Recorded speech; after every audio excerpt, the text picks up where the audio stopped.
नमस्कार दोस्तों, स्वागत है आपका हमारे YouTube चैनल में। दोस्तों, आज निम्मी फिटर थ्योरी का 6वां दिन है। तो जिन भाइयों ने हमारी पहले की वीडियो नहीं देखी हैं निम्मी फिटर थ्योरी की, तो हमारी प्लेलिस्ट में जाके आप देख सकते हैं दोस्तों। और कोई भी एग्ज़ाम देने से पहले, कोई भी एग्ज़ाम की तैयारी अगर आप कर रहे हो कॉम्पिटिटिव एग्ज़ाम की, तो दोस्तों निम्मी की आपको बुक्स पढ़ना ही पड़ेगा। अगर आपको जॉब लगानी है, सरकारी जॉब लगानी है, तो बिना निम्मी के आपका सिलेक्शन होने वाला नहीं है दोस्तों। क्योंकि 95% जो एग्ज़ाम बनते हैं दोस्तों, वो निम्मी की किताब में से ही बनते हैं और ये सरकारी बुक होती हैं दोस्तों। और यहाँ पे लिखा भी रहता है दोस्तों इसका सरकारी। तो ये एग्ज़ाम की दृष्टि से बहुत ही महत्वपूर्ण बुक है दोस्तों।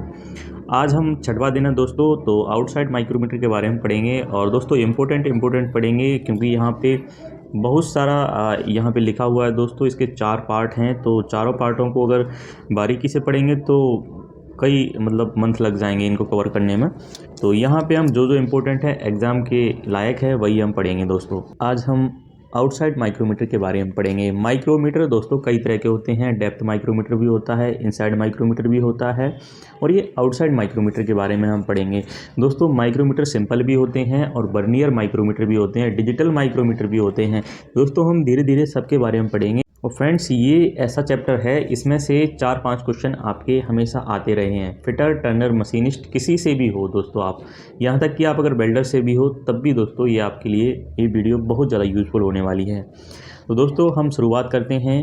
आउटसाइड माइक्रोमीटर क्या होता है? तो आउटसाइड माइक्रोमीटर दोस्तों, माइक्रोमीटर एक सूक्ष्म मापी यंत्र होता है। तो बिल्कुल सही बात है, प्रिसीजन इंस्ट्रूमेंट होता है दोस्तों, जिससे किसी जॉब की माप का 0.01 परिशुद्धता के साथ ली जा सकती है। मतलब यहाँ पे दोस्तों 2 क्वेश्चन आपके क्लियर हो रहे हैं। माइक्रोमीटर कैसा यंत्र है? ये सूक्ष्म मापी यंत्र है।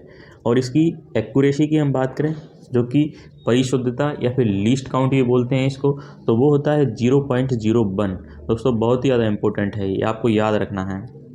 अब इसमें यहाँ पे माइक्रोमीटर के जो पुर्जे हैं वो यहाँ पे सूचीबद्ध किए हैं। यहाँ पे दोस्तों आपको फ्रेम के बारे में बस इतना याद रखना है कि फ्रेम किस मेटल का बना होता है। दोस्तों यहाँ पे जो निम्मी में लिख रखा है ड्रॉप फोर्ज इस्पात, यानी कि जो ड्रॉप फोर्ज स्टील है, अथवा घात वर्धनीयता यानी कि जो मेलिएबल जो कास्ट आयरन होता है उसका बनाया जाता है दोस्तों, इसका जो फ्रेम है। और सभी पुर्जे इसी पर लगाए जाते हैं। बैरल जो है दोस्तों, आपकी बैरल या खोल फ्रेम पर लगा होता है। इस पर डटम रेखा या अंश ग्रेजुएशन बने होते हैं दोस्तों। इसके बाद दोस्तों यहाँ पे आपका थिम्बल है। थिम्बल में सतह पर जो ग्रेजुएशन होते हैं, अंश यहाँ पे आपको मैं दिखाऊं, ये आपका थिम्बल होने वाला है। यहाँ पे आप देखोगे ये साइड में यहाँ पे जो बेवल्ड इसके किनारे पे तिरछा है दोस्तों। और इस पे यहाँ पे देखो ये नंबर लिखे हुए हैं 5, 10, 45 ऐसे करके 5-5 के गैप से। तो ये दोस्तों आपका थिम्बल होता है। जो इम्पोर्टेंट है वही मैं आपको बताऊँगा दोस्तों। इसके बाद दोस्तों यहाँ पे ये सब हैं। स्पिंडल है, स्पिंडल का जो एक फलक तो मेजरिंग फेस होता है, दूसरे पे चूड़ीदार बनाया जाता है। इसके बाद इसका एनविल निहाई फलकों में से एक है, जो माइक्रोमीटर के फ्रेम में फिट रहता है। ये दरअसल दोस्तों ये मेजरिंग फेस इसको बोलते हैं। और स्पिंडल और एनविल दोनों मेजरिंग फेस होते हैं दोस्तों। यहाँ पे हम बात करें स्पिंडल लॉक नट की, तो स्पिंडल लॉक नट का यूज़ जो है, जब हम कोई डायमेंशन हम चेक करते हैं, तो हमने कोई मेजरिंग जॉब हमने माप लिया है, मेजर कर लिया है, तो उसकी वैल्यू को एक जगह सेट करने के लिए, स्थिर करने के लिए हम लॉक नट का यूज़ करते हैं। अब दोस्तों जो VIP है, एकदम मोस्ट इम्पोर्टेंट है, रैचेट स्टॉप का यूज क्या होता है? ये हर एक एग्जाम में आ जाता है। रैचेट स्टॉप क्या होता है, इसका यूज क्या होता है दोस्तों? तो मापन सतहों के बीच एक सम दाब सुनिश्चित करने के लिए रैचेट स्टॉप का उपयोग किया जाता है दोस्तों। जिस जॉब को आपको मापना है, तो ये स्पिंडल जो है आपका, स्पिंडल का एक दबाव, समान सुनिश्चित दबाव, प्रेशर समान प्रेशर रखने के लिए रैचेट स्टॉप का उपयोग किया जाता है। क्योंकि दोस्तों ये जो प्रेशर को कंट्रोल करता है, कभी ज़्यादा आप घुमाओगे तो भी प्रॉपर ये जो इसका लीड और पिच जो रहते हैं उसके बिहाफ पे ये काम करता है दोस्तों। तो इसमें दोस्तों हमें 2 चीज़ याद रखनी है कि पहला, माइक्रोमीटर क्या है, सूक्ष्ममापी यंत्र होता है दोस्तों। और दूसरा, इसकी जो परिशुद्धता है वो 0.01 होती है। और तीसरा है दोस्तों यहाँ पे रैचेट स्टॉप का यूज़। तो एक समान प्रेशर सुनिश्चित करने के लिए इसका यूज किया जाता है दोस्तों, रैचेट स्टॉप का। तो यहाँ पे हम मोटा मोटा दिखाई देते हैं, ये आपका रैचेट स्टॉप है ये आपका थिम्बल है, ये आपकी बैरल है, यहाँ पे लिखा भी है, और ये आपका लॉक नट है, और ये फ्रेम है। और फ्रेम पे दोस्तों कभी कभार ये भी आ जाता है कि जो माइक्रोमीटर की रेंज है वो कहाँ पे लिखी रहती है। तो दोस्तों जो माइक्रोमीटर की जो रेंज है वो इसके फ्रेम पे लिखा रहता है। यहाँ पे आप अगर देखोगे तो इस पे ये 0 से 25 mm का, इसका मतलब ये है कि 0 से 25 mm का साइज इससे माप सकते हैं दोस्तों। हम आगे चलते हैं। अब दोस्तों हम नेक्स्ट भाग में यहाँ पे माइक्रोमीटर का कार्य सिद्धांत क्या होता है, मतलब माइक्रोमीटर किस सिद्धांत पे कार्य करता है, ये बहुत इंपॉर्टेंट है दोस्तों। इसके अलावा दोस्तों इसमें हम जानेंगे कि माइक्रोमीटर का लीस्ट काउंट कैसे निकाला जाता है। दोस्तों यहाँ पे हम बात करें माइक्रोमीटर का जो कार्य सिद्धांत है वो किस सिद्धांत पर कार्य करता है। तो दोस्तों माइक्रोमीटर जो है स्क्रू एवं नट के सिद्धांत पे कार्य करता है। दोस्तों यही बात याद रखने वाली बात है। अब दोस्तों हम यहाँ पे इसकी ग्रेजुएशन की बात करें, इस पे जो लिखा रहता है मीट्रिक माइक्रोमीटर की स्पिंडल चौड़ी का अंतराल जो है पिच जो कि 0.5 mm होता है। इस प्रकार थिम्बल एक चक्कर में स्पिंडल 0.5 mm बढ़ता है। जब हम थिम्बल को एक पूरा चक्कर घुमा देते हैं ना दोस्तों, तो ये केवल 0.5 mm बढ़ता है। अब यहाँ पे हम बैरल पे बात करें तो बैरल पर 25 mm लंबी डेटम रेखा बनी होती है। इस रेखा पर मिलीमीटर, आधा मिलीमीटर मतलब 0.5 mm की अंशांकन यानी कि नंबर अर्थात 1 mm 0.5 mm बना रहता है। अंशों का जो है 0 से 5, 10, 15, 20, 25 संख्याएं होती हैं दोस्तों, 25 तक होती हैं ये। इसके बाद हम थिम्बल की बात करें तो ये थिम्बल जो है दोस्तों ये 50 भागों में बटा रहता है।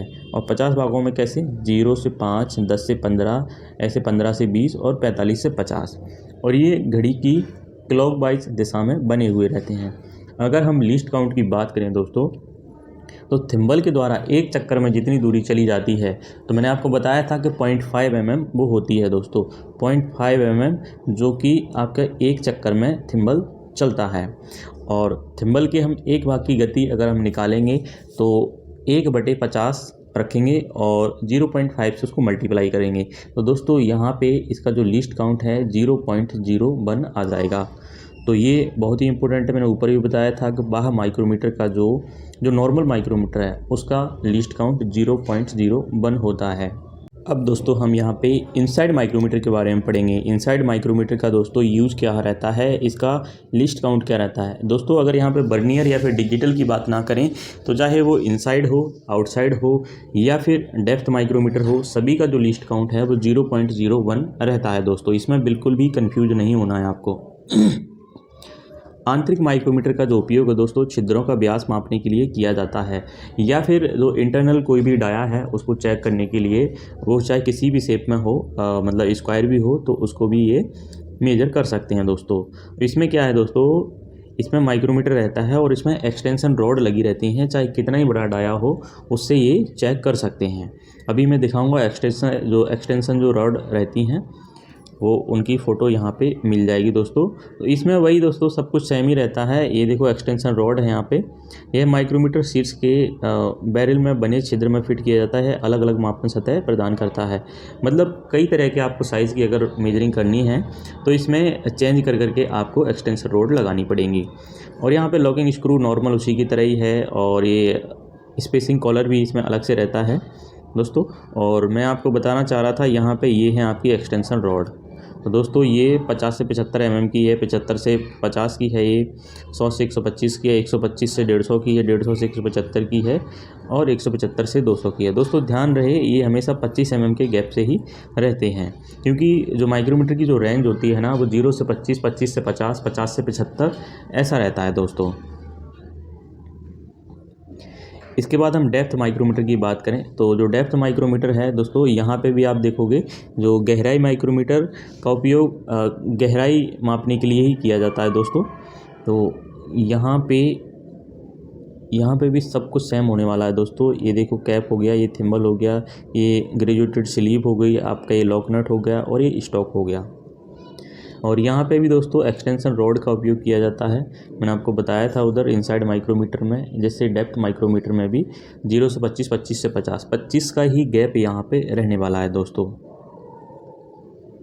और इसका भी जो लीस्ट काउंट है दोस्तों वो 0.01 ही होगा, क्योंकि यहाँ पे बर्नियर या फिर डिजिटल कुछ हम लगा नहीं रहे हैं दोस्तों। इसके बाद दोस्तों यहाँ पे हम आ गए डिजिटल माइक्रोमीटर पे। तो मैंने बताया था डिजिटल या वर्नियर की जहाँ पे बात हो जाए तो वहाँ पे लीस्ट काउंट जो है चेंज हो जाता है दोस्तों, एक्यूरेसी काफ़ी बढ़ जाती है और 1 माइक्रोन की एक्यूरेसी में ये लोग मेजरिंग करते हैं दोस्तों। डिजिटल माइक्रोमीटर उत्पादन उद्योगों में सरलता से किसी उपकरण को मापने के लिए डिजिटल माइक्रोमीटर का उपयोग किया जाता है। इसकी सरलता एवं परिवर्तनशील कारण से डिजिटल माइक्रोमीटर बहुत लोकप्रिय है दोस्तों। ये लोकप्रिय रहेगा ही क्योंकि आपको यहाँ पे कैलकुलेट कुछ करना नहीं है, डायरेक्ट यहाँ पे जितनी वैल्यू है वो यहाँ पे शो होगी आपकी, और एक्यूरेसी यहाँ पे 3 मतलब डिजिट तक ये एक्यूरेसी बताते हैं। अब हम देखें दोस्तों, LCD डिस्प्ले में मापने वाला डेटा प्रदर्शित होता है। इसमें 0.00 मतलब 0.001 mm यानी कि 1 माइक्रोन की परिशुद्धता में ये माप लेता है। इसके मापन के फलक जो हैं कार्बाइड के बने होते हैं और रैचेट स्टॉप के माध्यम से स्थिर एवं परिशुद्ध माप होता है। रैचेट स्टॉप का मैंने आपको ऊपर यूज बताया था कि एक समान प्रेशर सुनिश्चित करने के लिए रैचेट स्टॉप का उपयोग किया जाता है दोस्तों। तो यहाँ पे डिजिटल ये सब दिया हुआ है दोस्तों, कैसे क्या इसमें मतलब डिस्प्ले यहाँ पे शो करता है। तो इसमें बैटरी वगैरह सब लगी रहती है, यही सब लिखा हुआ है दोस्तों। ये सब एग्ज़ाम में नहीं आता है, इसका जो एक्यूरेसी है वो ज़रूर आता है दोस्तों, क्योंकि एक्यूरेसी इसकी जो नॉर्मल माइक्रोमीटर होता है उससे बढ़ जाती है। अगर वर्नियर माइक्रोमीटर हो जाए तो उसकी भी दोस्तों यहाँ पे जो एक्यूरेसी है वो इतनी ही रहती है दोस्तों, 0.01 के करीब उसकी भी रहती है दोस्तों। करीब नहीं रहती दोस्तों, 0.001 ही होती है 1 माइक्रोन में। दोस्तों अगर आप सरकारी नौकरी की तैयारी कर रहे हैं तो ये निम्मी की किताब की आप ज़रूर फ़ोटोकॉपी करवा के रख लें और ये आपको भारत स्किल पे मिल जाएंगी दोस्तों। आपका सरकारी नौकरी लगाने का सपना तभी पूरा होगा जब आपको ये थ्योरी अच्छे से याद होगी। फिटर, टर्नर, मशीनिस्ट, वेल्डर और सभी ट्रेड वाले दोस्तों, निम्मी की थ्योरी एकदम आपको याद होनी चाहिए। अगर वीडियो अच्छी लगी हो तो हमारे चैनल को सब्सक्राइब करें और बेल आइकन को प्रेस कर लें। Thank you so much.